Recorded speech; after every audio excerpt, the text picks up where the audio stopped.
أعوذ بالله من الشيطان اللعين الرجيم. بسم الله الرحمن الرحيم. وصلى الله على محمد وآل بيته الطيبين الطاهرين المعصومين.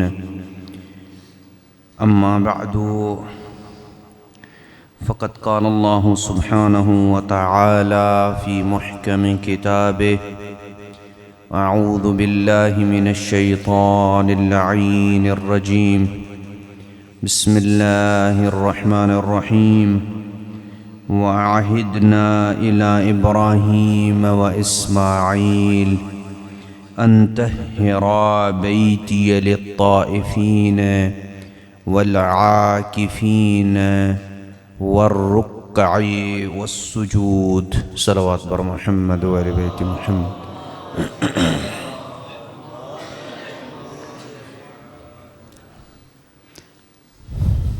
انتہائی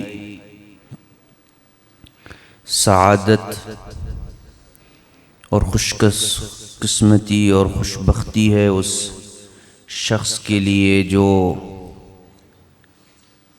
لیلۃ القدر میں اپنے آپ کو عبادت خداوندی میں مصروف رکھتا ہے۔ یہ راتیں ایسی راتیں ہیں کہ جس میں انسان کی تقدیر لکھی جاتی ہے،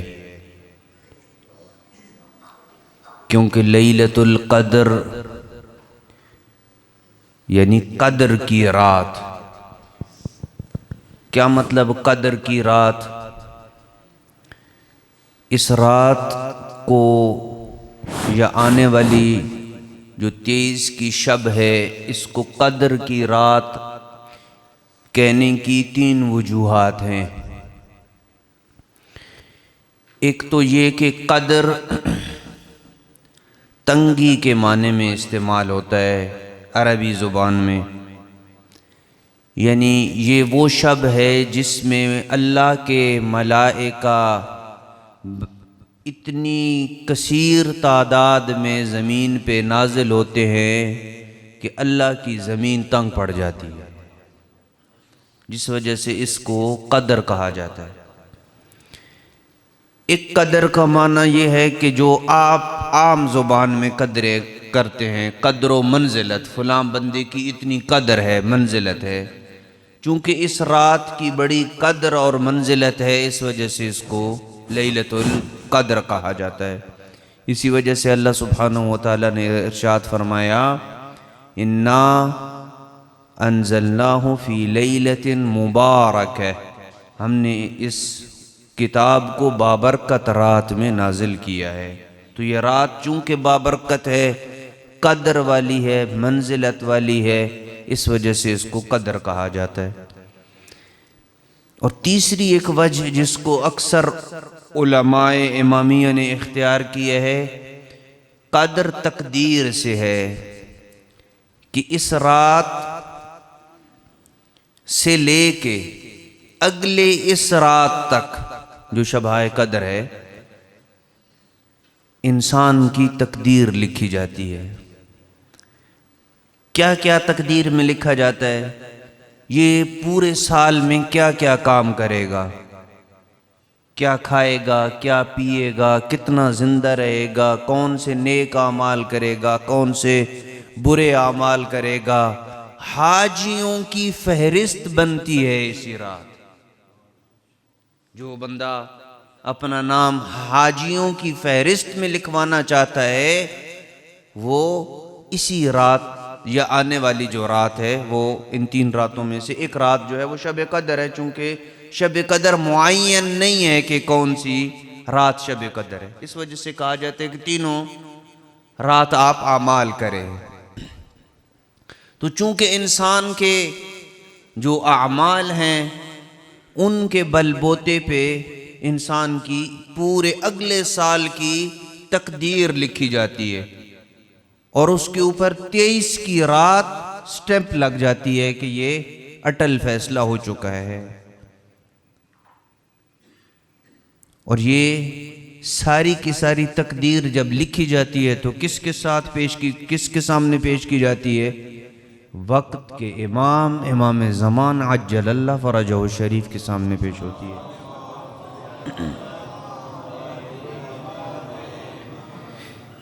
لہذا لیلۃ القدر تقدیر ساز رات ہے، اس میں انسان اپنے عمل کے ذریعے اپنے آپ کو بدل سکتا ہے اور اپنی تقدیر بدل سکتا ہے۔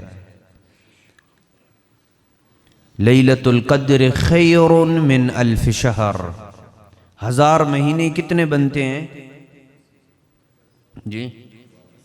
84 سال، تقریباً 80 سال یا 84 سال اس کے لگ بھگ بنتے ہیں۔ اس رات میں ایک عمل انجام دینا یہ 80 سال یا 84 سال کی عبادت سے افضل ہے۔ اس رات کے سب سے افضل اعمال میں سے کون سا عمل افضل ہے؟ آپ نے بہت سارے اعمال کر لیے ہیں، قرآنی اعمال آپ کے رہتے ہیں، 2 عمل ایسے ہیں جو سب سے زیادہ اس رات کے یا شب قدر کے افضل ترین اعمال میں سے شمار ہوتے ہیں۔ 2 عمل، ایک عمل امام حسین علیہ السلام کی زیارت ہے۔ ان تینوں راتوں کو 19 کو 21 کو اور 23 کو سید الشہداء کی زیارت ہے۔ مجھے معلوم نہیں ہے کہ آپ کو زیارت پڑھائی گئی ہے یا نہیں پڑھائی گئی، آخر میں انشاءاللہ زیارت مختصر سی زیارت ہے، یہ مخصوص زیارت ہے۔ ایک تو امام حسین علیہ السلام کی زیارت ہے، وہ ہر وقت آپ پڑھ سکتے ہیں، ایک شب جمعہ ہے آپ پڑھ سکتے ہیں، لیکن نہیں، کچھ زیارات سید الشہداء کی ہیں جو مخصوص زیارتیں ہیں، جیسے 10 محرم کی، چیلم کی، عرفہ کی، 15 شعبان کی، رجب کی۔ ان مخصوص زیارات میں سے ایک زیارت شبہائے قدر کی زیارت ہے، جو مخصوص زیارت کہلاتی ہے۔ لہذا آپ نے اگر ابھی تک نہیں پڑھی تو درس کے بعد یا اجتماعی طور بھی کوشش کریں گے کہ وہ زیارت جو ہے وہ آپ کو پڑھائی جائے۔ افضل ترین اعمال میں سے ایک عمل آج کی رات امام حسین علیہ السلام کی زیارت ہے۔ دوسرا افضل عمل اس رات میں اپنے آپ کو حصول علم کے لیے مصروف رکھنا ہے۔ جی، حصول علم کے لیے کیا مطلب؟ اس رات کو بہت سارے لوگ زیادہ تر وقت عبادت میں گزارتے ہیں کہ آج بھی رات ہم جو ہے وہ مولوی صاحب کا درس سنیں، آج تو تھوڑی سی ہمیں عبادت کر لینی چاہیے۔ نہیں، وہ ٹھیک ہے اپنی جگہ پہ، آج کی شب سب سے افضل اعمال میں سے ایک عمل یہ ہے کہ انسان اللہ کے دین کو سیکھنے کے لیے کچھ اقدام کرے، یہ سب سے افضل عمل ہے۔ اسی وجہ سے ملتا ہے کہ شیخ الاعظم الانصاری رحمۃ اللہ تعالی علیہ، جن کی قبر نجف اشرف میں ہے امیر المومنین کے حرم کے اندر، جب بھی آپ کو مولا زیارت کی توفیق دیں نجف جائیں تو باب القبلہ، قبلہ والے گیٹ سے جب انٹر ہوتے ہیں تو لیفٹ سائیڈ پہ جو دروازہ ہے وہاں پہ ان کی قبر ہے۔ ان علماء کی قبور پہ بھی جایا کریں۔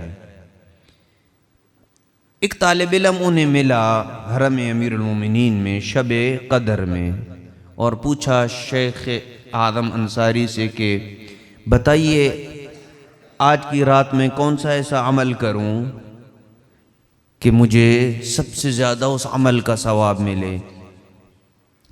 شیخ اعظم انصاری نے اس کے ہاتھ میں دیکھا، اس کے ہاتھ میں ایک کتاب تھی جو کوئی گرامر کی کتاب تھی، جو طالب علم حوزے میں پڑھتے ہیں، مدارس دینیہ میں پڑھتے ہیں۔ تو شیخ اعظم نے کہا کیا تیرے ہاتھ میں کیا کتاب ہے؟ نے یوں کتاب دکھائی تو کہا آج کی رات تیرے لیے اس کتاب کو پڑھنا یہ سب سے افضل اعمال میں سے ہے، یہ پڑھ تو جا کے۔ تو ہمارا یہ جو درس ہے انشاءاللہ آج کی رات کے ان اعمال میں سے ہوگا جو افضل ترین اعمال میں سے ہیں، اور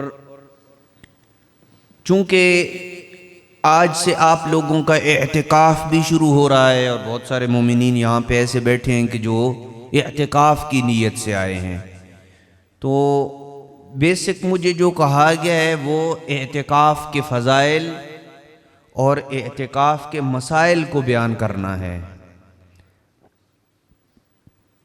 اعتکاف ہمارے ہاں بعض دیہاتوں میں ابھی تک بھی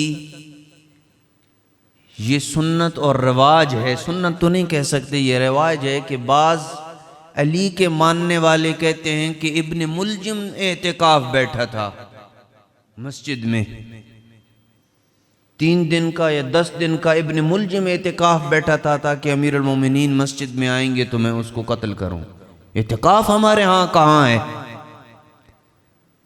اعتکاف ایسا حکم ہے کہ جو قرآن مجید میں ہے۔ میں نے آپ کے سامنے آیت پڑھی، ایک صلوات بھیج دے محمد والے بیت محمد کی ذات۔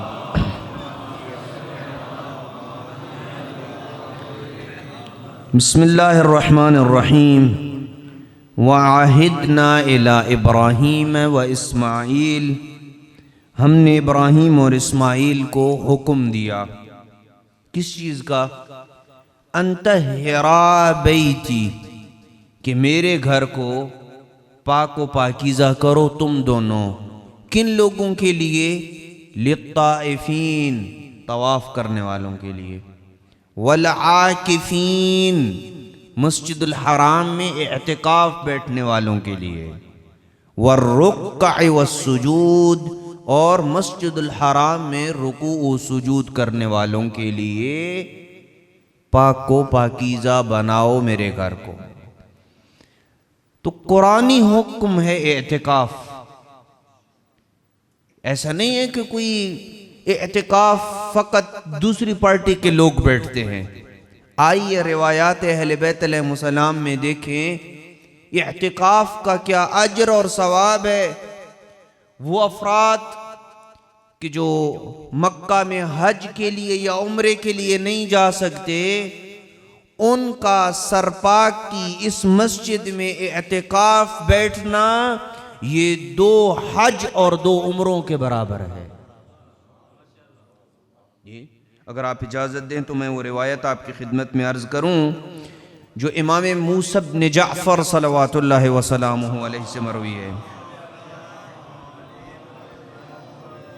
اعتکاف آپ کسی وقت بھی بیٹھ سکتے ہیں، ہر وہ دن جب آپ کے لیے روزہ رکھنا صحیح ہے اعتکاف آپ اس میں بیٹھ سکتے ہیں، لیکن ماہ مبارک رمضان کے اعتکاف کی بات الگ ہے۔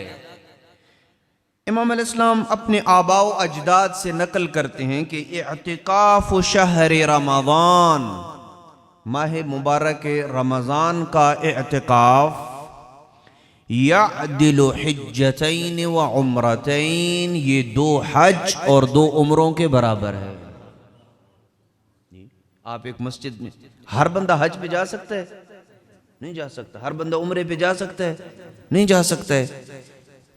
آئیں مسجد میں اعتکاف بیٹھیں، آپ کا اعتکاف بیٹھ جانا یہ 2 حج اور 2 عمروں کے یہ برابر ہے۔ پیغمبر اکرم صلی اللہ علیہ وآلہ وسلم، اللہم صلی علی محمد وآل محمد،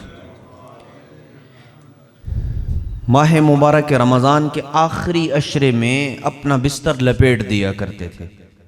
آج سے آخری عشرہ شروع ہے نا، آخری عشرہ شروع ہے۔ پیغمبر اکرم اپنا بستر لپیٹ دیا کرتے تھے اور اپنی کمر کس لیا کرتے تھے۔ کس چیز کے لیے؟ عبادت خدا کے لیے۔ اور آخری عشرہ اعتکاف میں گزارا کرتے تھے۔ پیغمبر اکرم اعتکاف میں بیٹھتے تھے۔ اعتکاف کی بہت زیادہ فضائل ہیں، چونکہ جو لوگ اعتکاف بیٹھیں گے انہیں اعتکاف میں بیٹھنے سے پہلے اعتکاف کے مسائل کو سمجھنا ضروری ہے، وگرنہ ان کی ایک چھوٹی سی غلطی ان کے اعتکاف کو ڈسٹرب کر دے گی۔ اس وجہ سے ہم اعتکاف کے مسائل کو آپ کے سامنے رکھیں گے۔ جو نہیں بیٹھنا چاہتے انہیں بھی پتہ ہونا چاہیے کہ ہمارے مذہب اہل بیت میں اعتکاف کیا ہے۔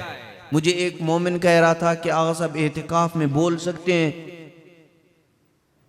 وہ سمجھتے ہیں کہ یہ 3 دن اعتکاف یعنی چپ کا پیرا ہے اور بولنا نہیں ہے۔ ایسا نہیں ہے، اعتکاف میں آپ بول سکتے ہیں، بات کر سکتے ہیں، کوئی ایسا مسئلہ نہیں ہے۔ لہٰذا اعتکاف کی حقیقت کو سمجھنا جو ہے وہ ضروری ہے۔ اور جو اعتکاف میں نہیں بیٹھ سکتے ان کے لیے بھی ایک عمل انجام بتا دوں، اگر آپ جو ہے وہ اجازت دیں تو۔ جو آمادہ اور راضی ہیں ذرا صلوات بھیج دیں۔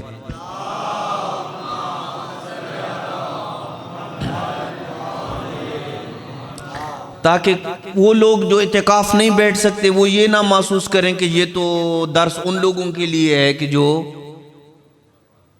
اعتکاف میں بیٹھیں گے، ہمیں کیا اس درس سے مل رہا ہے؟ نہیں، آپ کو بھی کچھ ملے گا۔ میں ایک روایت بن کے بیان کر کے اعتکاف کے مسائل کو شروع کروں گا۔ ان ابن عباس، جناب ابن عباس سے روایت ہے، کنت مع الحسن ابن علی علیہم السلام فی المسجد الحرام، میں امام حسن مجتبی علیہ السلام کی خدمت میں مسجد الحرام میں موجود تھا۔ روایت انتہائی پیاری اور لطیف روایت ہے۔ وَهُوَ مُعْتَكِفٌ وَهُوَ يَطُوفُ بِالْكَعْبَةِ، امام مسجد الحرام میں اعتکاف کی حالت میں تھے اور اعتکاف کی حالت میں امام علیہ السلام طواف کر رہے تھے۔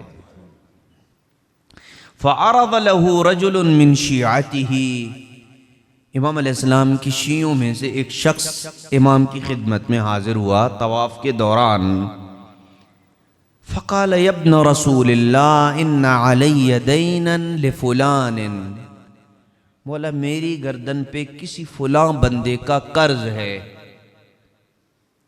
فَإِن رَأَيْتَ أَن تَقْضِيَ عَنِّي، کیا یہ ممکن ہے کہ آپ میرا قرض ادا کر دیں؟ میرے پاس تو نہیں ہیں پیسے، آپ اگر میری جگہ پہ وہ قرض ادا کر دیں تو۔ فَقَالَ وَرَبِّ هَذِهِ الْبُنْيَةِ مَا أَصْبَحَ عِنْدِ شَيْءٌ، اس گھر کی قسم میرے پاس کچھ بھی نہیں ہے کہ میں اس کا قرض ادا کر سکوں۔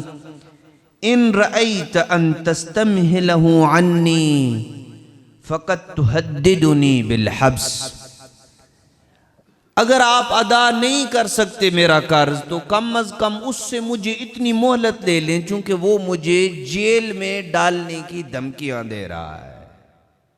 آپ ذرا جائے اسے ریکویسٹ کریں کہ مجھے کچھ مزید مہلت دے دے تاکہ میں اپنا قرض جو ہے وہ ادا کر سکوں۔ اب آپ کو پتہ ہے میں اعتکاف کے مسائل بیان کروں گا آگے جا کے۔ جب بندہ اعتکاف کی حالت میں ہوتا ہے تو بندہ مسجد سے باہر نہیں جا سکتا ہے، چند چیزوں کے لیے آپ مسجد سے باہر نکل سکتے ہیں، تو امام بھی مسجد الحرام میں اعتکاف کی حالت میں ہے، لہٰذا مولا وہ مجھے دھمکیاں دے رہا ہے، اگر آپ کچھ مہلت مجھے لے دیں اس سے۔ فَقَطَعَ الطَّوَافَ وَسَعَى مَعَهُ، امام علیہ السلام نے اپنے طواف کو چھوڑ دیا اور اس کی مدد کے لیے چل پڑے۔ امام علیہ السلام نے طواف چھوڑ دیا، اس کی مدد کے لیے نکلے۔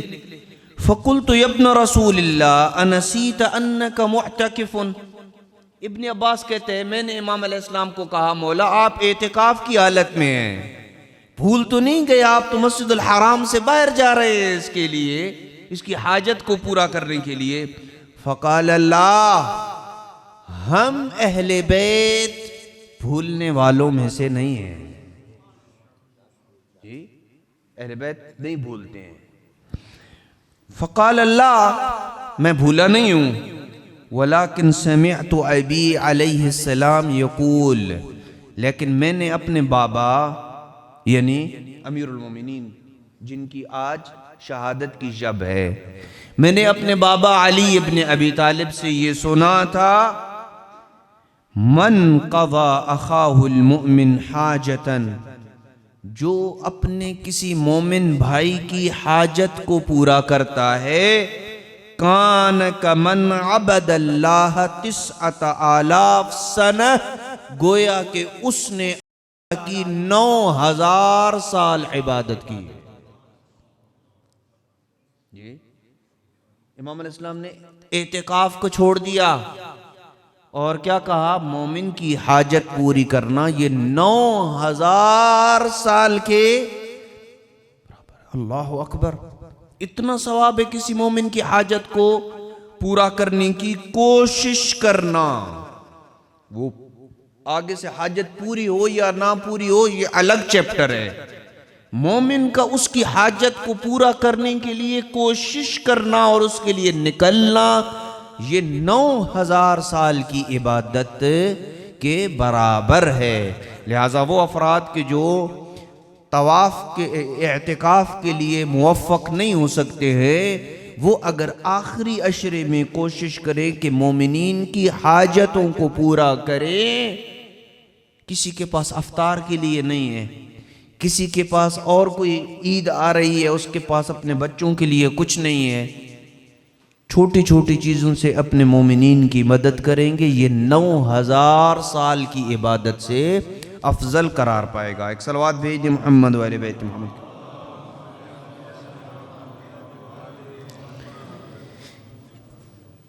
اعتکاف ہمارے ہاں اعتکاف کا مطلب کیا ہوتا ہے؟ یہ 3 دن مسجد میں آ کے بیٹھ جانا۔ کیوں؟ کس چیز کے لیے؟ کس چیز کے لیے؟ عبادت کے لیے۔ ادھر سے کیا جواب آئے گا؟ عبادت کے لیے۔ اگر کوئی بندہ 3 دن مسجد میں سویا رہے، اعتکاف ہو جائے گا؟ جی وہ آتا ہے کل صبح سے، اعتکاف صبح سے شروع ہوگا طلوع فجر سے، اور پھر تیسرے دن گزار کے مغرب کے بعد مغرب تک اعتکاف ختم ہو جائے گا۔ یہ 3 دن وہ اپنی واجب نماز پڑھتا ہے، حتیٰ کہ واجب نماز بھی نہیں پڑھتا، مثال کے طور پہ پڑھے گا وہ یقیناً مسجد میں جو ہے پڑھے گا، لیکن فرض کریں کہ وہ 3 دن مسلسل سویا رہتا ہے، جی اس کا اعتکاف ہو جائے گا یا نہیں ہو جائے گا؟ کیا خیال ہے؟ جو کہتے ہیں کہ اس کا اعتکاف نہیں ہوگا وہ ذرا بلند آواز صلوات بھیج دیں۔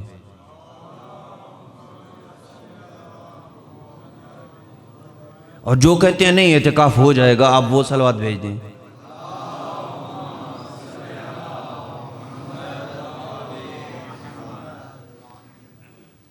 اعتکاف کی ماہیت یا اعتکاف کی تعریف میں عبادت شامل نہیں ہے۔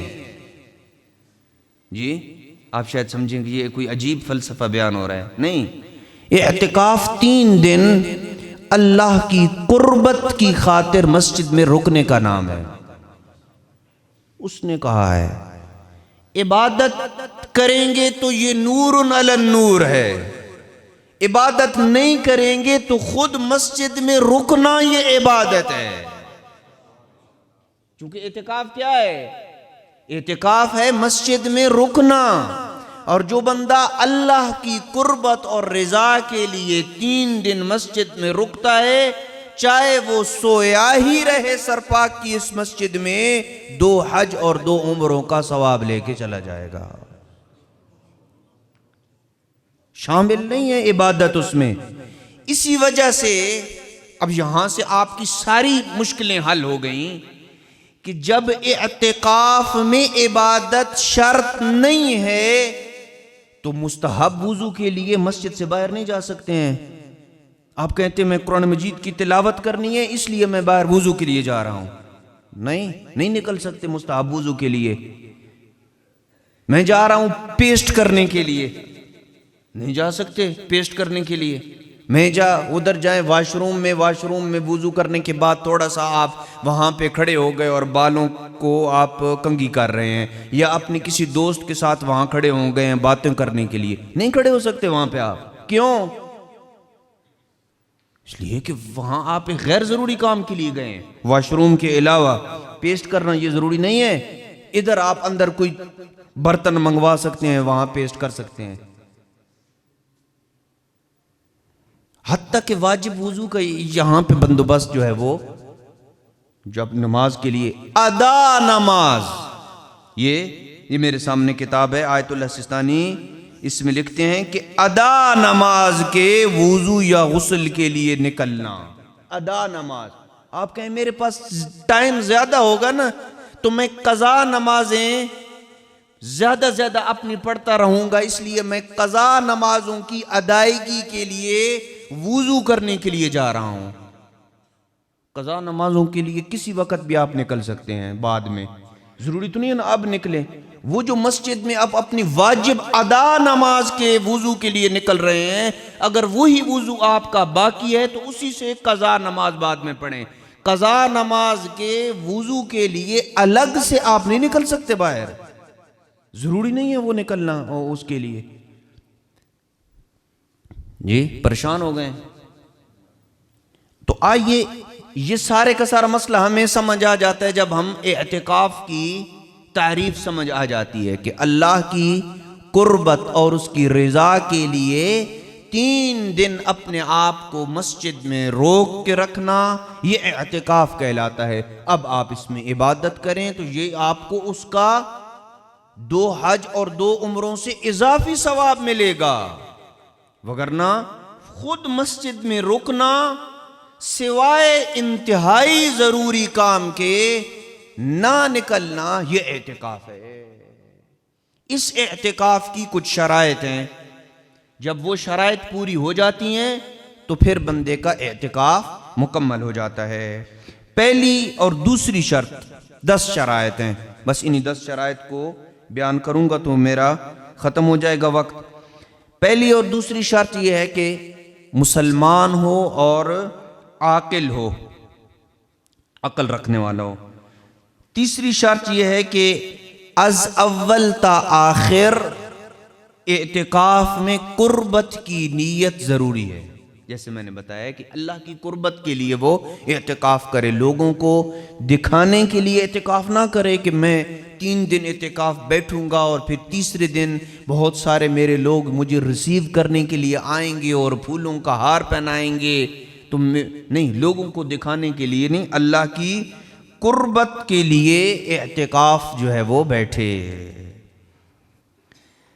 چوتھی شرط یہ ہے کہ اعتکاف روزے کے بغیر صحیح نہیں ہوتا ہے. لہٰذا وہ افراد جن کے اوپر روزہ نہیں ہوتا ہے، وہ کوئی بھی روزہ ہو، چاہے وہ مستحب روزہ ہو، چاہے وہ اجارے کا روزہ ہو، چاہے وہ واجب روزہ ہو، وہ روزہ جو ہے وہ ضروری ہے.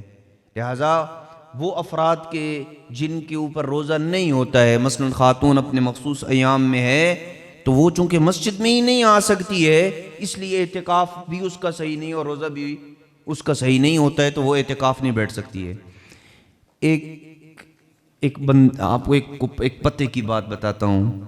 ایک بندے نے سوال کیا کسی سے کہ خاتون گھر میں اعتکاف بیٹھ سکتی ہے؟ ہمارے ہاں گھر میں اعتکاف نہیں ہوتا ہے، چاہے مرد ہو چاہے عورت ہو. خاتون گھر میں اعتکاف بیٹھ سکتی ہے؟ اس نے کہا بیٹھ سکتی ہے. کیا دلیل ہے؟ کہا کہ بیتھا، روایت میں ہے کہ بیتھا مسجدھا، اس کا گھر اس کی مسجد ہے، لہذا وہ گھر میں اعتکاف بیٹھ سکتی ہے. بیتھا مسجدھا، یہ روایت کہ اس کا گھر اس کی مسجد ہے، یہ نماز کا حکم ہے، اعتکاف کا حکم نہیں ہے. اعتکاف کا حکم الگ ہے. اعتکاف ہمارے ہاں کوئی اعتکاف گھر میں نہیں ہوتا ہے، مسجد میں اعتکاف ہوتا ہے. خاتون بھی بیٹھے گی، اگر اس کے اندر شرائط پائی جاتی ہیں تو مسجد میں اعتکاف بیٹھے گی. اور مسجد کی بھی آگے میں ڈیفینیشن بتا رہا ہوں کہ ہر مسجد میں اعتکاف نہیں ہوتا ہے، جامع مسجد میں اعتکاف ہوتا ہے. آگے چل کے جو ہے وہ بیان ہوگا. لہذا چوتھی شرط کیا ہے کہ روزے کے بغیر اعتکاف درست نہیں ہے. پانچویں شرط اعتکاف کم از کم 3 دن ہے، 3 دن کم از کم اعتکاف ہے. زیادہ آپ کر سکتے ہیں، چوتھے دن بھی اعتکاف آپ بیٹھ سکتے ہیں، 5ویں دن بھی بیٹھ سکتے ہیں. زیادہ چاہے آپ آدھا حصہ بیٹھیں، 1 دن پورا بیٹھیں، 2 دن بیٹھیں گے، لیکن اگر 3 دن کے بعد 2 دن مکمل کرتے ہیں تو پھر 6واں دن بھی پورا کرنا ہوگا احتیاط واجب کی بنا پہ. اگر آپ 7واں یا 8واں دن بیٹھتے ہیں تو پھر 9واں دن بھی آپ کو بیٹھنا پڑے گا. لہذا 3 دن اعتکاف ہے. اب جو لوگ اعتکاف اب بیٹھیں گے وہ پہلا دن اور دوسرا دن جو ہی مکمل کر لیں گے، تیسرا دن ان کے لیے بیٹھنا کیا ہو جائے گا؟ واجب ہو جائے گا. تیسرا دن اب ضروری ہے بیٹھنا. پہلے 2 دنوں میں آپ کو اختیار ہے، آپ اٹھ سکتے ہیں، کوئی مسئلہ نہیں ہے. اگر آپ اپنے اعتکاف کو ختم کرنا چاہتے ہیں تو ختم کر سکتے ہیں، کوئی مسئلہ نہیں ہے. اعتکاف کب شروع ہوتا ہے؟ جو لوگ اعتکاف بیٹھیں گے وہ آج صبح طلوع فجر سے اپنی نیت کریں گے، اور یہ 21 کا دن بھی ان کا اعتکاف ہوگا، 22 کا دن بھی ان کا اعتکاف ہوگا، 23 کا دن سارا گزار مغرب تک ان کا اعتکاف ختم ہو جائے گا. لہذا نہ پہلی رات اعتکاف میں شامل ہے آج والی، اور نہ ہی آخری رات جو چوتھی رات ہے وہ اعتکاف میں شامل ہے. درمیان کی 2 راتیں اعتکاف میں شامل ہیں اور 3 دن اعتکاف میں شامل ہیں. اچھا، اگر جس بندے نے ابھی اعتکاف بیٹھنا ہے ان کے لیے بڑی پتے کی بات میں بتا رہا ہوں کہ اگر آپ اعتکاف میں بیٹھنے کے وقت جب آپ اعتکاف کی نیت کریں گے تو کیا یہ ممکن ہے کہ اعتکاف کی نیت کرتے وقت انسان یہ کہے کہ اگر مجھے کوئی ضرورت پیش آ گئی تو میں اعتکاف چھوڑ دوں گا؟ کیا یہ نیت کر سکتا ہے یا نہیں کر سکتا ہے؟ ہاں، یہ کر سکتا ہے. حتیٰ کہ اگر تیسرے دن بھی نکلنا پڑتا ہے تو تب بھی نکل سکتا ہے. اگر نیت کرتے وقت یہ اس نے نیت کی تھی کہ اگر اعتکاف کے لیے مجھے باہر نکلنا پڑتا ہے، چھوڑنا پڑتا ہے، اس کو باہر نکلنے سے مراد یعنی اعتکاف کو ختم کرنا پڑتا ہے، چھوڑنا پڑتا ہے، تو یہ نیت جو ہے وہ کر سکتا ہے. اگر کوئی ضرورت پیش آئے حتیٰ کہ 2 دن مکمل ہونے کے بعد ہی کیوں نہ ہو تو وہ اعتکاف کو چھوڑ سکتا ہے. 6ٹھی اور 7ویں شرط یہ ہے کہ اعتکاف 4 مساجد میں بیٹھنا یہ افضل ہے. مسجد الحرام، مسجد نبی، مسجد کوفہ اور مسجد بصرہ، ان 4 جگہوں پہ اعتکاف بیٹھنا یہ کیا ہے؟ افضل ہے. لیکن اس کے علاوہ ہر شہر کی جو جامع مسجد ہے اس میں اعتکاف بیٹھا جا سکتا ہے، اور شرط ہے وہ جامع مسجد ہو. کیا مطلب ہے جامع مسجد؟ جس میں جمعہ ہوتا ہو وہ جامع مسجد ہوتی ہے. کیا خیال ہے آپ لوگوں کا؟ جی سو تو نہیں رہے ہیں؟ جو جاگ رہے ہیں وہ ذرا صلوات بھیج دیں.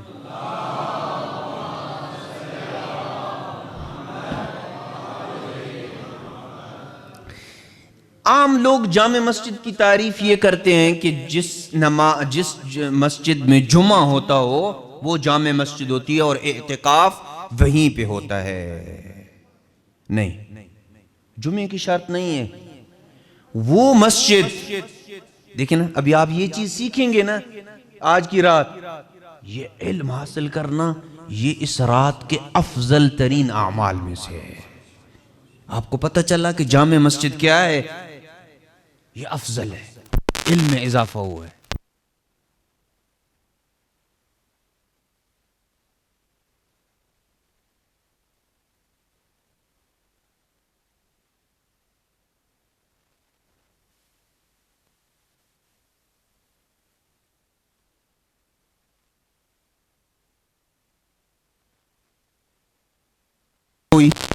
جامع مسجد وہ مسجد ہے جس میں شہر کے زیادہ تر لوگ جمع ہوتے ہوں مختلف مناسبتوں سے. کوئی بھی مناسبت ہوتی ہے لوگ اس میں جمع ہوتے ہیں. مجلس ہو گئی، درس ہو گیا، ویسے لوگ نماز کے لیے وہاں پہ جمع ہوتے ہیں زیادہ تر.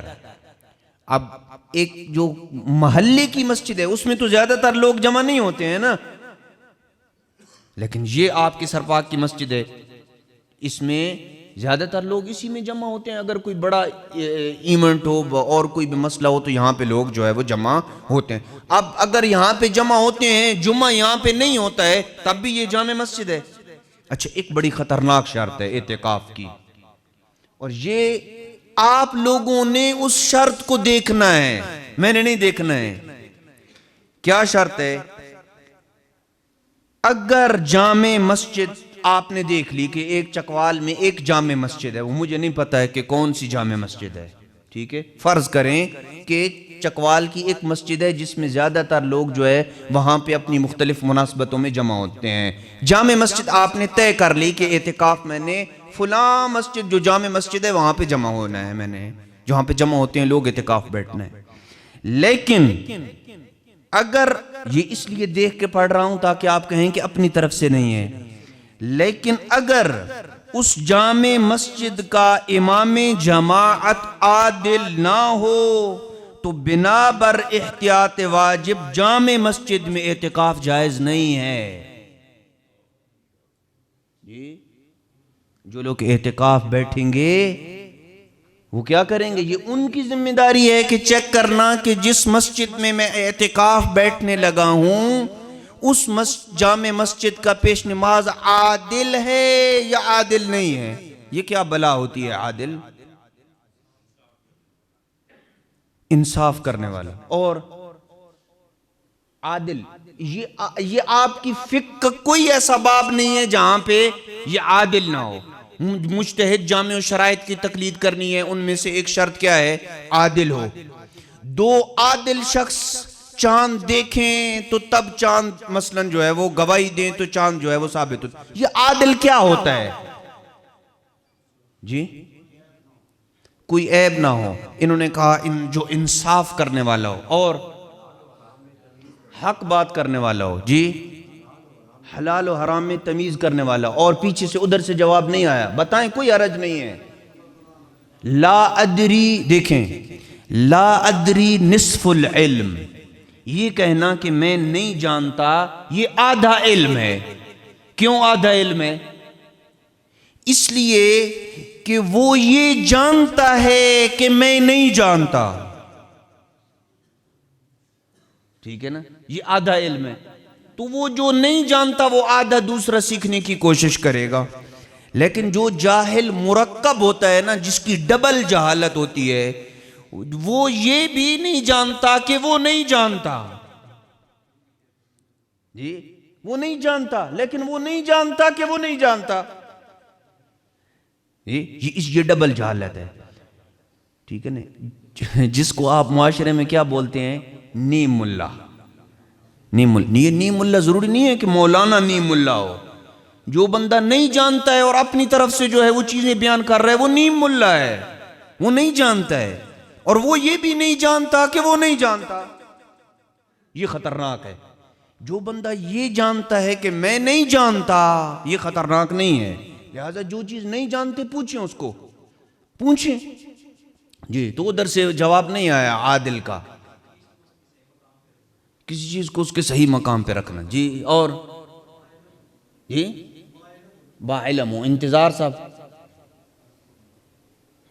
عادل. دیکھیں یہ احسنتوں، جو بندہ اپنے واجبات کو ادا کرتا ہے اور حرام کام سے اجتناب کرتا ہے اور اس کی ظاہری حالت ٹھیک ہے، لوگ سمجھتے ہیں کہ یہ بندہ دیندار ہے، یہ عادل ہے. جی، اب ساری جتنی بھی تعریفیں آپ نے کی ہیں وہ اس کے زمرے میں آ جاتی ہیں.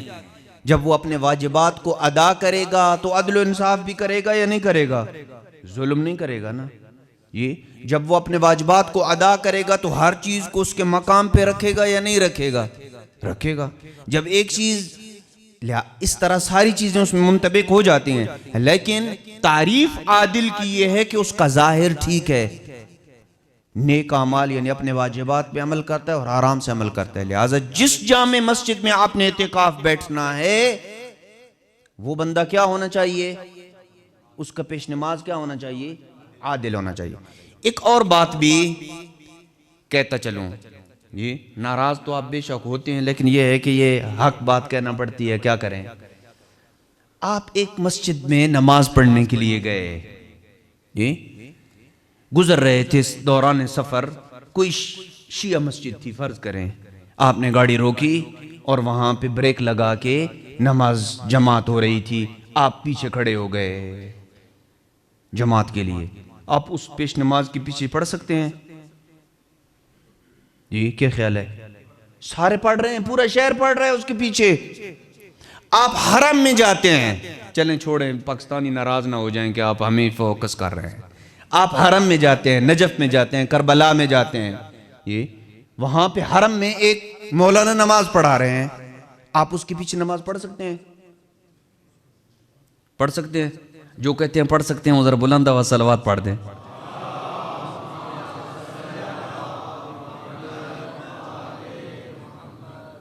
نہیں پڑھ سکتے، کیوں؟ مجہول الحال ہے، وہ مجھے نہیں پتہ ہے وہ کون ہے۔ ضروری تو نہیں ہے کہ ہر بندہ جو شیخ ناصر عباس امامہ پہنا ہوا ہے عادل بھی ہو، پتہ نہیں ہے نا آپ کو میرا کہ میں واجبات پہ عمل کرتا ہوں یا نہیں، پتہ ہے مجھے، آپ کو تو میرا نہیں پتہ ہے۔ مجہول الحال بندے کے پیچھے نماز نہیں پڑھ سکتے، یہ نہیں کہ اس کی کوئی توہین کر رہا ہوں میں، نہیں، علی العین وعلی الراس، وہ میری سر کے اوپر ہے، احترام کرتا ہوں اس کا، لیکن میں نہیں جانتا ہوں اس کو، لہذا مجہول حال ہے، اس کی حالت مجھے پتہ نہیں ہے۔ یوں جس جگہ پہ آپ گاڑی کھڑی کر کے آپ کہیں کہ یہاں پہ ایک بندہ پیش نماز ہے، وہ جماعت کر رہا ہے، میں اس کے پیچھے نماز پڑھنا شروع کر دوں، ایسے نہیں ہوتا ہے۔ مجہول، جو آپ فقہا کی یہ کتابیں اٹھا کے دیکھیں، اس میں یہ لکھا ہوا ہے کہ امام جماعت کی شرائط میں سے ایک یہ ہے کہ وہ عادل ہو، مجہول الحال نہیں ہو۔ جو بندہ مجہول الحال ہے اس کے پیچھے آپ نماز نہیں پڑھ سکتے، اس کا یہ مطلب نہیں میں اس کی کوئی بے احترامی کر رہا ہوں، نہیں، مجھے نہیں پتہ ہے نا، میرے لیے یہ جاننا ضروری ہے کہ وہ بندہ عادل ہے یا عادل نہیں ہے، تب میں جا کے اس کے پیچھے نماز پڑھ سکتا ہوں۔ یہ آپ کے مذہب میں دیکھیں نماز کا احترام ہے، یوں نہیں کہ آپ دیگر مذاہب میں دیکھیں کہ ایک بندہ جو جس کی ریش بھی نہیں ہے وہ ان کو جماعت کرا رہا ہے۔ ہر فاسق و فاجر یہاں مذہب اہل بیت علیہ السلام میں یوں توڑا ہے کہ یہ جماعت کراتے ہیں۔ دیکھیں آپ کے محراب کی بھی شرائط ہیں، منبر کی بھی شرائط ہیں، نہ ادھر ہر بندہ آ سکتا ہے نہ ادھر ہر بندہ آ سکتا ہے۔ اگر ان شرائط کو فالو کیا جاتا کہ ادھر اور ادھر شرائط کے ساتھ بندہ آتا تو آج ہمارے مذہب کا معیار کچھ اور ہوتا۔ ایک صلوات بھیجئے محمد والے بیت محمد۔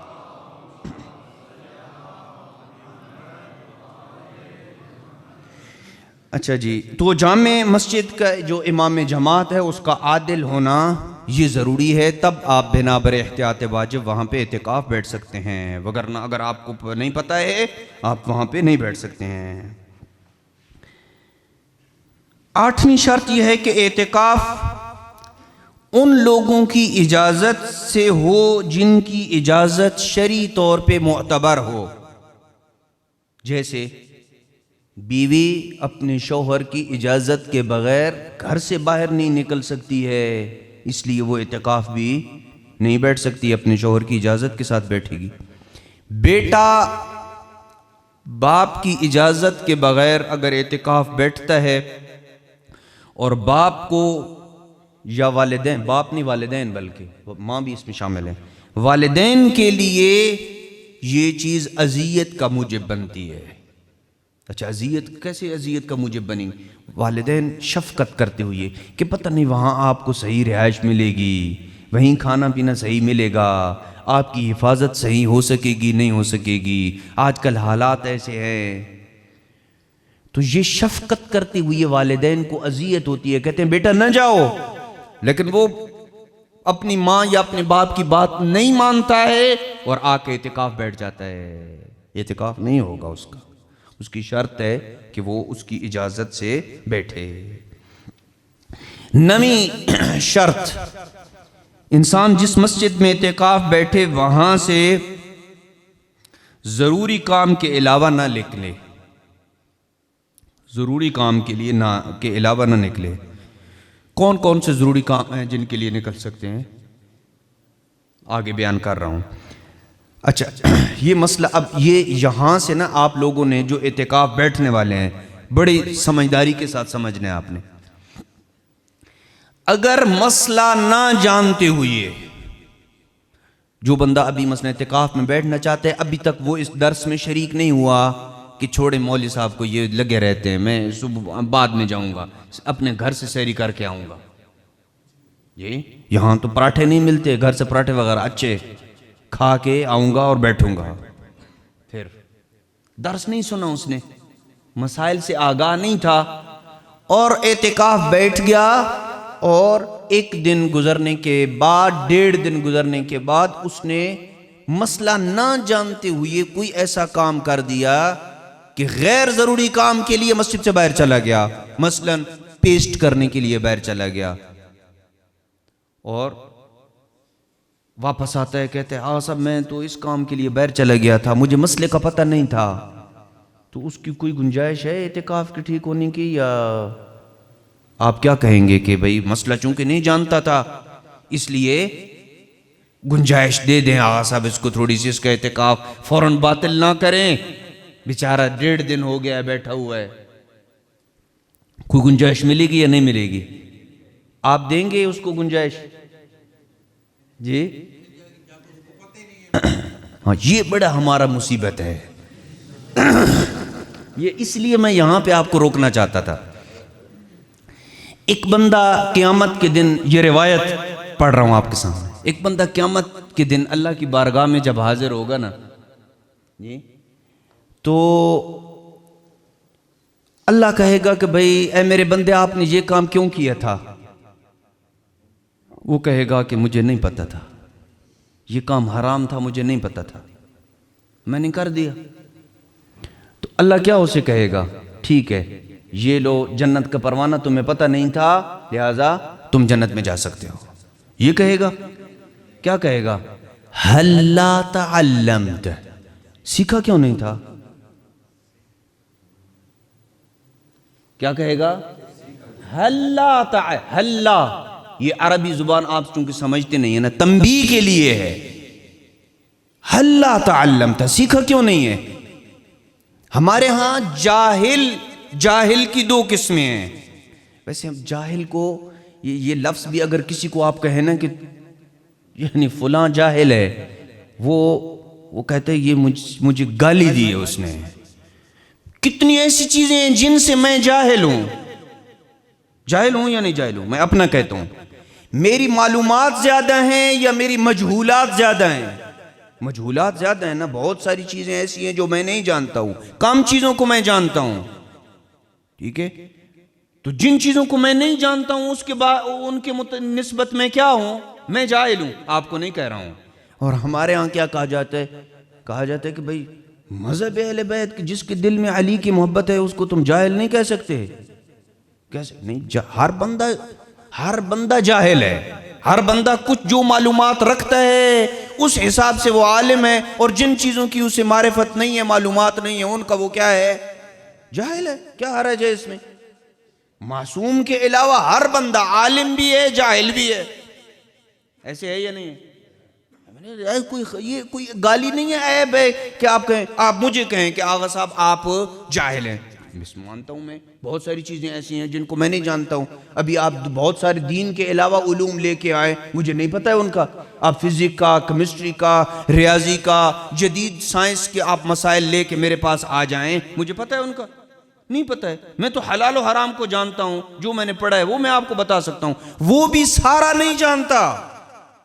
آپ کہیں کہ اتنے عرصہ دین پڑھتے ہوئے آپ کو ہو گیا ہے تو سارا نہیں جانتا؟ نہیں جانتا ہوں، چونکہ یہ اہل بیت علیہ السلام کا علم جو ہے یہ سمندر ہے، اور سارے سمندر کو وہی جانتے ہیں جن کے گھر میں قرآن اترا ہے، باقی سارے عالم جاہل مکس ہیں۔ جتنا جانتا ہے اتنا عالم ہے، اور جتنا نہیں جانتا ہے اس کی نسبت کیا ہے؟ کوئی حرج نہیں ہے یہ اعتراف کرنے میں، کل قرآن کا مالک تو میں نہیں ہوں نا، نہ میں کل قرآن کا عالم ہوں، یہ تو میرا دعویٰ ہی نہیں ہے۔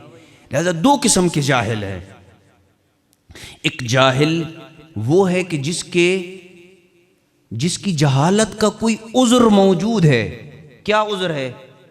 وسائل نہیں ہے، عالم دین ہے ہی نہیں اس کے علاقے میں، نہ وہاں پہ انٹرنیٹ سروس ہے، نہ وہاں کوئی کتابیں چھپی ہوئی ہیں، نہ وہاں وہ کوئی کسی سے سیکھ سکتا ہے، اس کی جہالت کا یہ عذر ہے۔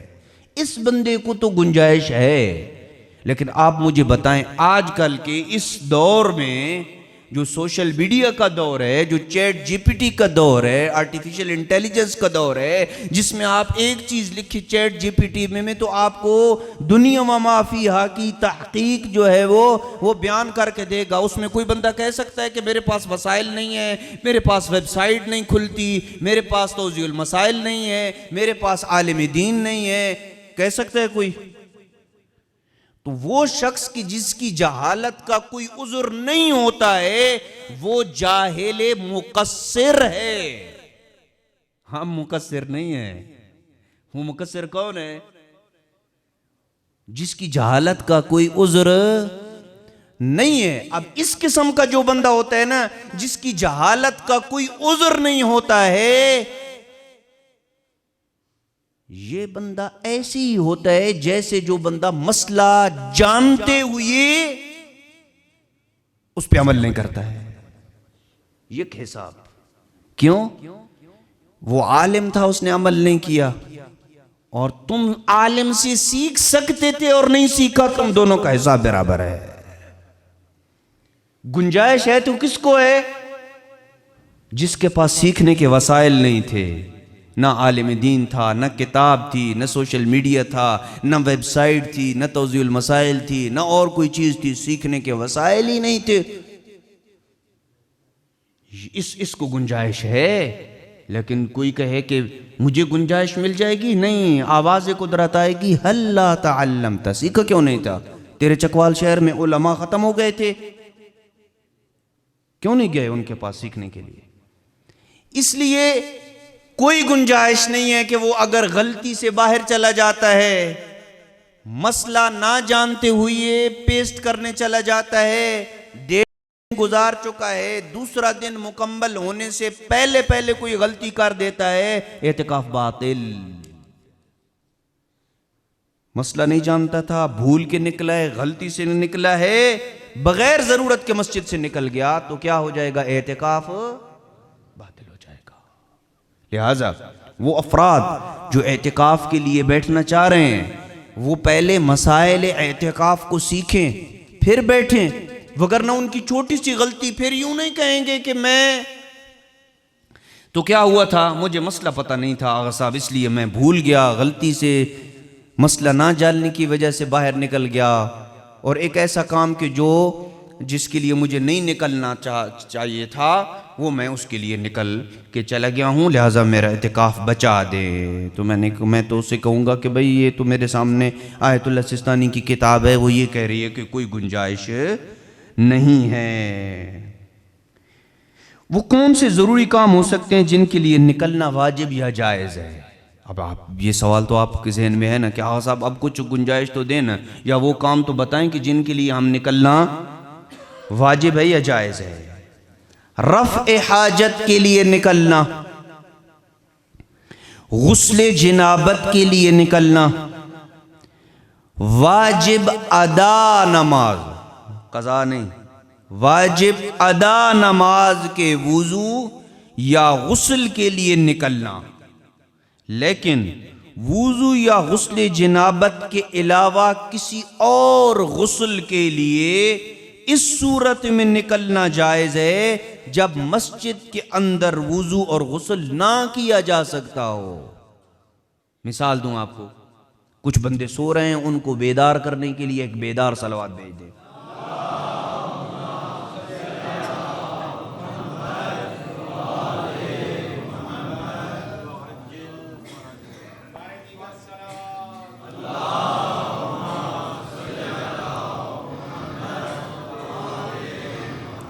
میں مثال دوں اس کی، کہ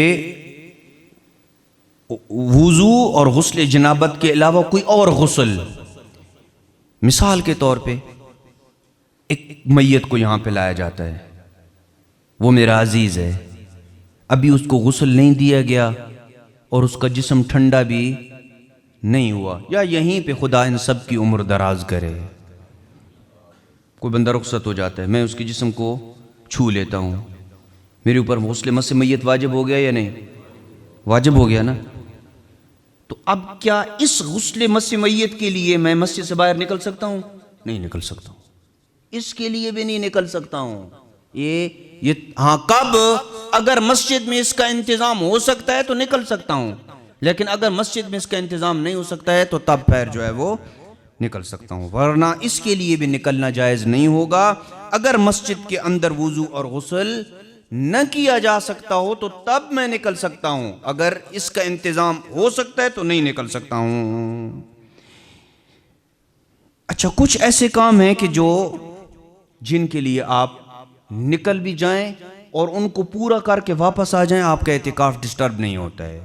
جیسے کوئی بندہ دنیا سے رخصت ہو جاتا ہے اور آپ اس کے تشییع جنازہ میں شریک ہونا چاہتے ہیں، تو اجازت ہے کہ جائیں، تشییع جنازہ میں شریک ہوں اور واپس اعتکاف میں پلٹ کے آئیں، لیکن یہ نہیں کہ پھر ادھر گپیں شپیں لگاتے رہیں، اور نہیں، جتنا وقت تشییع جنازہ کے لیے ہے اتنا وقت آپ نکل سکتے ہیں، مریض کی عیادت کے لیے نکل سکتے ہیں، کوئی ہر مسئلہ نہیں ہے، میت کے غسل، کفن، دفن اور نماز جمعہ کے لیے نکل سکتے ہیں، لیکن یہاں تو نماز جمعہ ہوتا ہے نا، کوئی مسئلہ نہیں۔ آپ کہیں کہ نماز جمعہ جب جمعہ یہاں پہ ہو رہا ہے تو کسی اور مسجد پھر نماز جمعہ پڑھنے کے لیے پھر نہ جائیں، چونکہ مسجد یہاں پہ جو ہے وہ ہو رہا ہے جمعہ، تو آپ کسی اور مسجد کی طرف نہیں نکل سکتے ہیں۔ یہ دیکھیں کتنا اللہ سبحانہ و تعالیٰ نے ان کاموں کی اجازت دی ہے کہ تشییع نماز جنازہ، مریض کی عیادت کے لیے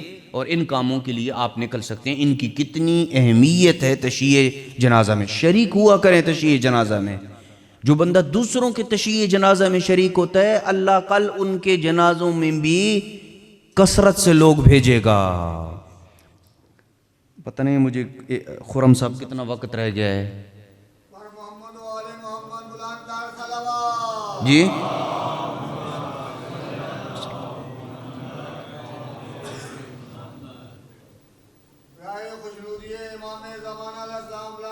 بھیجا تھا، تو آپ کا کیسا رہا تجربہ علی کے ساتھ؟ کہا یا رسول اللہ باقی تو سارا ٹھیک تھا، لیکن ایک جو علی نے بات کام کیا نا وہ ہمیں سمجھ نہیں آیا ہے۔ کیا؟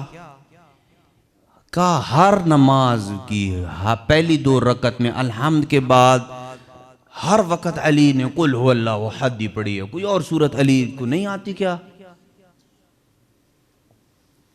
کہا علی کو بلاؤ، امیر المومنین آئے، کہا اے علی ابن ابی طالب، اصحاب کہہ رہے ہیں کہ باقی سارا ٹھیک تھا، لیکن یہ علی نے یہ جو کام کیا ہے نا یہ ہمیں سمجھ نہیں آیا، کیا مسئلہ ہے؟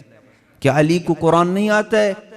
علی تو وہ ہے کہ جس کے بارے میں پیغمبر نے فرمایا کہ علی قرآن کے ساتھ ہے اور قرآن علی کے ساتھ ہے، وہ کل قرآن کا عالم ہے، تو کیوں آپ نے ہر رکعت میں الحمد کے بعد سورہ توحید کی تلاوت کی ہے؟ فرمایا لحبی لقل هو اللہ احد، قل هو اللہ احد کے ساتھ علی کو محبت ہے۔ جب یہ جملہ سنا نا تو پیغمبر اکرم صلی اللہ علیہ وسلم نے فرمایا اے علی، قل هو اللہ کے ساتھ آپ کو بعد میں محبت ہے، پہلے اللہ کو تجھ سے محبت ہے۔ ایک صلوات بھیجتے ہیں محمد۔